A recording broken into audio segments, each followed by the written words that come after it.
प्रणाम छात्रों, मैं मिसेस शारदा डांगे, हिंदी अध्यापिका। विद्यार्थियों, आज हम एक पाठ लेने वाले हैं, लेकिन उसके पहले कुछ सूचनाएं सुनिए। छात्रों, आप 9वीं कक्षा के छात्र हैं। आपकी जिम्मेदारी बड़ी है। आपको सेल्फ स्टडी करना बहुत ज़रूरी है, क्योंकि प्रश्न पत्रिका में परिच्छेद आता है, उसको पढ़कर आपको जवाब ढूंढकर जवाब लिखने पड़ते हैं। जो सवाल पूछे गए होते हैं वो, उसके लिए हर पाठ को अच्छे से पढ़ना आपका कर्तव्य है। इस प्रकार का कार्य पढ़ाई की आपकी रुचि बढ़ाएगा। इसीलिए प्रत्येक पाठ, प्रत्येक कविता, जैसे क्लास में हम एक एक बच्चे का रीडिंग लेते हैं, वैसे अभी आप अपने अभिभावकों के सामने, अभिभावक मतलब पेरेंट्स के सामने ज़रूर पढ़िए। यह कार्य आपको हिंदी विषय की पढ़ाई आसान करने के लिए बहुत उपयोगी होगा। आज हम पाठ लेने वाले हैं बच्चों, बिल्ली का बिलंगुड़ा। बिलंगुड़ा मतलब बच्चा। लेखक है राजेंद्र लाल हंडा। इनका परिचय देखो। राजेंद्र लाल हंडा जी एक जाने माने कथाकार है। कथाकार मतलब कहानी लिखने वाले। आपकी रचनाएं पत्र पत्रिकाओं में सतत प्रकाशित होती रहती है। मैगजीन्स, पत्र पत्रिकाएं मतलब मैगजीन्स। समसामयिक विषयों पर आपकी रचनाएं सामाजिक समस्याओं को उद्घाटित करती है। इनका लेखन कार्य समाज में जो समस्याएं होती है उनको लिखने में ज़्यादा माहिर है। अब यह जो कहानी है, यह कहानी पढ़कर हमें हंसी आती है। क्या है इस कहानी में, देखते हैं।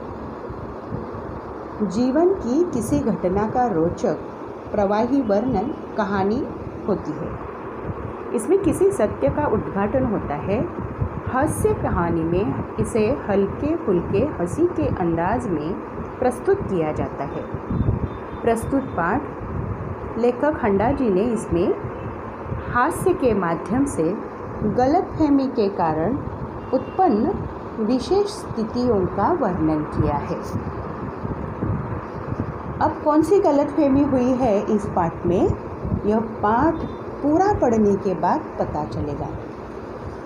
छात्रों, इस पाठ के लिए पाठ में से जो महत्वपूर्ण पॉइंट्स निकलते हैं, मुद्दे निकलते हैं, जैसे आप किसी लेसन का, किसी पाठ का पीपीटी बनाते हो, उसी प्रकार मैंने यहाँ महत्वपूर्ण मुद्दे निकाले हैं। इनकी ओर ध्यान दीजिए। परिच्छेद की शुरुआत में, पाठ की शुरुआत में पुरानी विचारधारा पर बातचीत हुई है। क्या है एक पुरानी विचारधारा? तो बिल्ली का घर रहना गलत माना जाता था पुराने ज़माने में। कभी कभी देखो, आज भी एक ऐसा माना जाता है कि हम किधर काम के लिए निकलते हैं तो बिल्ली सामने से जाती है तो काम नहीं होगा, ऐसे कहते हैं हम।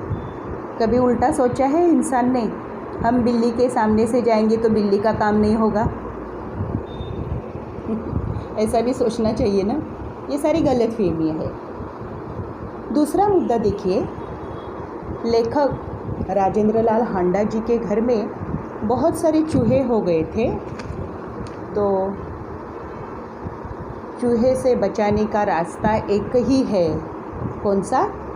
बिल्ली को घर में लाना। चूहे से परेशान है सब। आटे और अनाज का नुकसान लोहे के ढोल बनवाने के बाद भी कम नहीं होता था। चूहों की समस्या बढ़ गई है। तीसरा महत्वपूर्ण मुद्दा देखिए, बिल्ली पालने का फैसला हो गया। बिल्ली की बहुत खातिर होने लगी। बच्चों से उसको दूध रोटी मिलने लगी। अब 2 महीने बाद क्या हुआ देखिए लेखक के घर में। 2 महीने बाद चूहे तो ख़त्म हो गए, लेकिन बिल्ली ने परेशान करना शुरू किया। क्या करने लगी बिल्ली? दही, दूध, ये सब खाना उसने शुरू किया।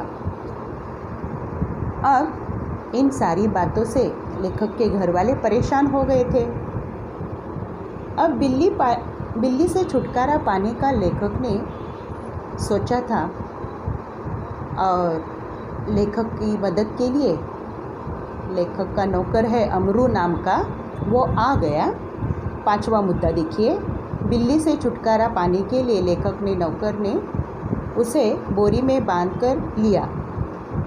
घर से दूर छोड़ आने की योजना लेखक के द्वारा बनाई गई। लेखक ने सुबह बिल्ली को दूर छोड़ने के लिए कहा। अब आगे क्या हुआ देखो। सुबह 8 बजे घर का सारा कामकाज पूरा करने के बाद अमरू लेखक का नौकर बोरी कंधे पर लटका कर चल दिया गया। आगे का मुद्दा देखो। अब लेखक दफ्तर जाने की, दफ्तर मतलब कार्यालय, ऑफिस जाने की तैयारी करने लगे। अचानक उनको शोर सुनाई दिया। लोग बोलने लगे कि आपके नौकर को पकड़ा लिया गया है।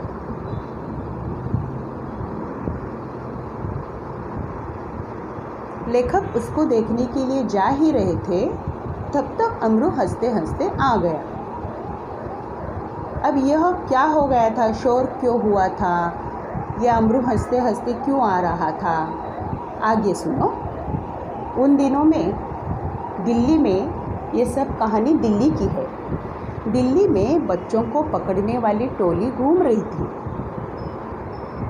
अमरू को इस प्रकार से बोरी लिए जाते सब देखकर लोगों को लगा कि उसमें बच्चा है, और उस टोली में से ही एक लोगों ने अमरू को समझा था। लोगों का शोर सुनकर वहाँ से दरोगा जी आ गए। उन्होंने पूछा उसको कि इसमें क्या है बोरी में। ये अमरू जो है अल्पभाषी, ऐसा शब्द आया है उसके स्वभाव के लिए, मतलब कम बोलने वाला। तो कम बोलने वाला था, इसीलिए वो जल्दी बोला नहीं कि क्या है उसमें। तो दरोगा जी बोले कि अभी बेत से तुम्हें मारना पड़ेगा। वैसे अमरू ने उनको बोला कि मैं बोरी खोलता हूँ, फिर आप देखिए क्या है। अब बोरी खुलते ही क्या हो गया, उसमें से बिल्ली भाग गई।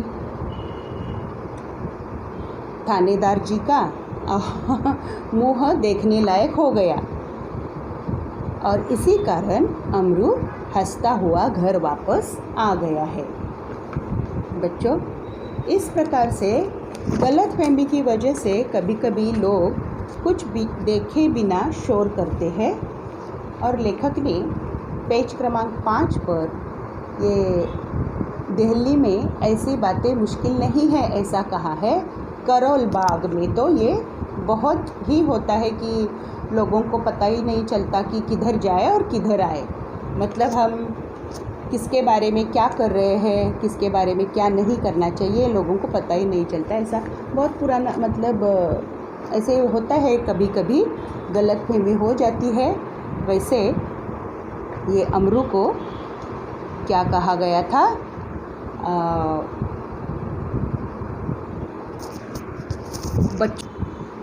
बच्चों को पकड़ने वाला, बच्चों को उठा के लेके जाने वाला एक समझा गया था, और वो तो वैसा नहीं था। बच्चों ध्यान से सुनो, मैंने क्या बताया पाठ शुरू करने से पहले। यह लेसन पूरा आपको पढ़ना है, अच्छे से पढ़ो। सारे शब्दार्थ जो दिए हैं वो शब्दार्थ सुंदर हस्ताक्षर से नोटबुक में लिखो। एकदम सुंदर हस्ताक्षर निकालने का प्रयास करो। शुद्ध रखो हस्ताक्षर। जो स्वाध्याय दिया है उस स्वाध्याय को पूरा करो। ये जो व्याकरण भाषा बिंदु जो है वो व्याकरण लेते समय मैं आपको सिखाऊंगी। पृष्ठ क्रमांक 7 पर विलोम शब्द आपको आएगा तो आप ज़रूर करो, नहीं आएगा तो मैं आपको समझाऊंगी। पाठ पर मैंने छोटा सा स्वाध्याय तैयार किया है। पाठ पढ़कर इसके उत्तर लिखने हैं आपको।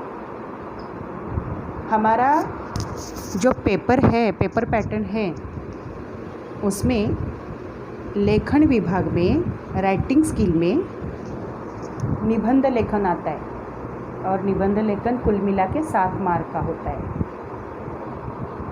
आज एक विषय पर आपको निबंध लिखना है। विषय है हमारा नौकर।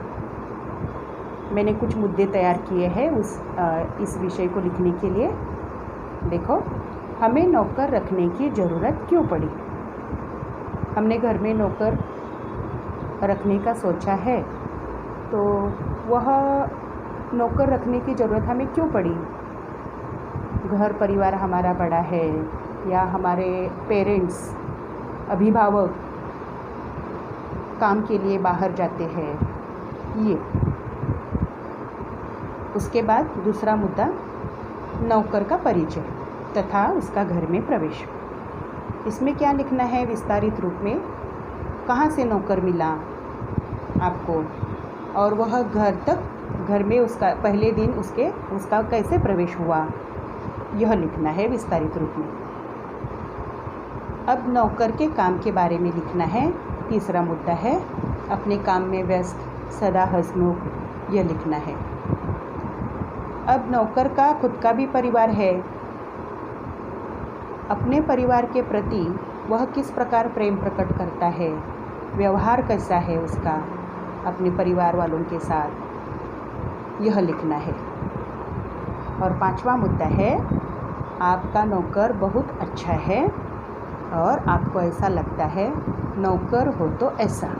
ओके, तो इस प्रकार ज़्यादा से ज़्यादा 15-16 वाक्यों में यह निबंध लिखना है और ज़्यादा से ज़्यादा 3 पैराग्राफ इसके होने चाहिए। समझ गए बच्चे? धन्यवाद।